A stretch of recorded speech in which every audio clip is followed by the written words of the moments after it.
closed his eyes. Through the blackness, an image took shape.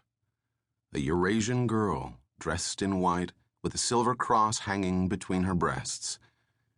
Her body was fuller than that of a Vietnamese, and there was a slight wave in her long black hair.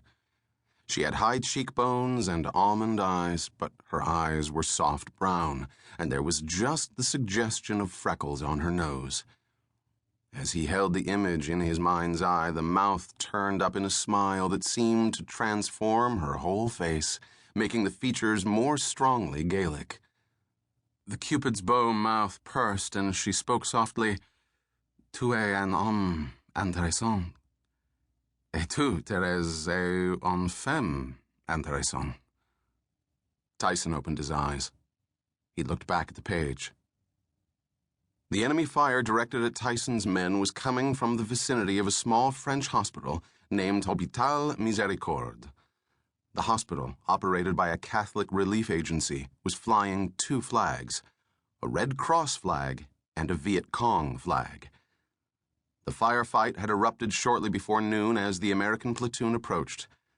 The platoon quickly took cover, and there were no initial casualties.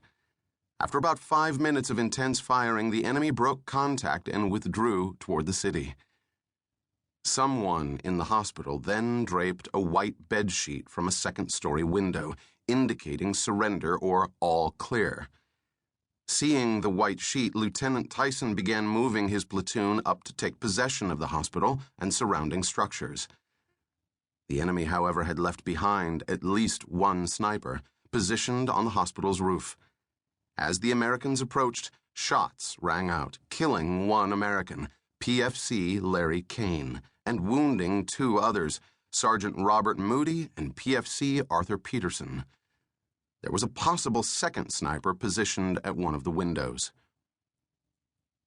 Tyson paused again, and his mind returned to that day in 1968. It had been one of the worst days of the massive enemy offensive that had begun on the Lunar New Year holiday called Tet, ushering in the Year of the Monkey. He vividly recalled the sky, so blackened with smoke that he wouldn't have known it was an overcast day except for the cold rain falling through the ash. He heard in the steady rumbling of the train the persistent pounding of impacting mortars and the ceaseless staccato chatter of automatic weapons. The train whistle blew at a crossing, and Tyson recalled very clearly the blood-freezing shriek of incoming rockets, exploding with an earth-shaking thunder so intense that it took a few seconds to realize you were still alive. And the dead, Tyson remembered. The dead lay everywhere. Trails and fields surprised you with sprawled, slaughtered corpses. Hamlets were littered with the unburied dead. The graves registration people wore gas masks and rubber gloves, recovering only the American dead, burning the rest in pyres stoked with diesel oil and ignited with flamethrowers. Bonfires, bone fires, crackling fat and grinning skulls. He could still smell the burnt human hair. Tyson recalled what his company commander, Captain Browder, had said. The living are in the minority here. And Browder himself joined the majority not long after. Death, he remembered, was so pervasive in that bleak, dying city, in that bleak and rainy winter, that the living, civilian and soldier alike, had almost ceased to struggle against it. People would, out of instinct, duck or take cover, but you could see in their eyes that they had no prospects for the future. Hue, death of a city. Hue, city of death. No wonder, he thought, we all went mad there. Tyson drew himself back to the book. He skipped a page and read at random.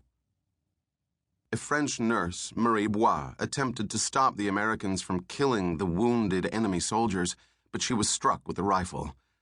An Australian physician named Evan Dougal began swearing abusively at the Americans.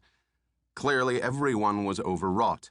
Nearly hysterical might be a better term. Suddenly, with no forewarning,